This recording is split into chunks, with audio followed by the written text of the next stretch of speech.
Behind me is a beautiful new building which has actually been designed as an 11-storey cube.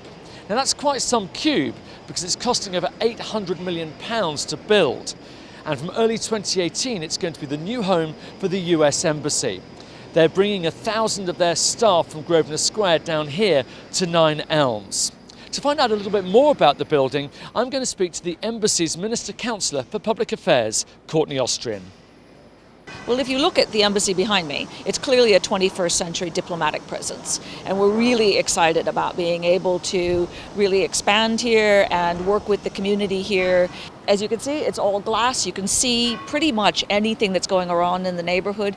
And so it's wonderful to see the views across the river. It's wonderful to see all the construction. It's wonderful to see people walking around. And that's a really exciting thing because it really does feel like we can see what is happening in the area and are a part of what's happening in the area. The grass around the embassy is going to be open to the community to use as well. And so we're hoping that it is less of a fortress America than you often get. And we were really impressed by the Wandsworth Council and by their plans for this area. And at that point, it was all really very pie in the sky. Nobody really knew what it was all going to look like. And so the U.S. government was one of the first developers, I guess, to really think that there was a chance to make this area work.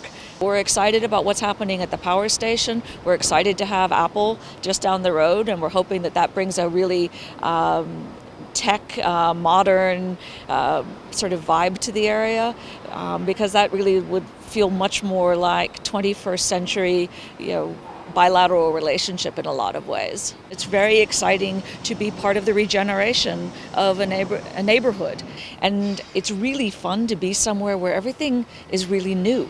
I mean, so much of being in the United Kingdom is really drenched in history, but this time we're getting to help make the history. Community service is something that is kind of my family, what we've done from day one. It's been very important to be part of the community and be a good member of whatever's going on. It's going to be really exciting to see this thing grow. As these residential buildings go up, I think you're going to see an explosion in restaurants and all the services that people, like where I come from, New York, within 5 minutes I can get pretty much everything I want. And that's going to happen here too.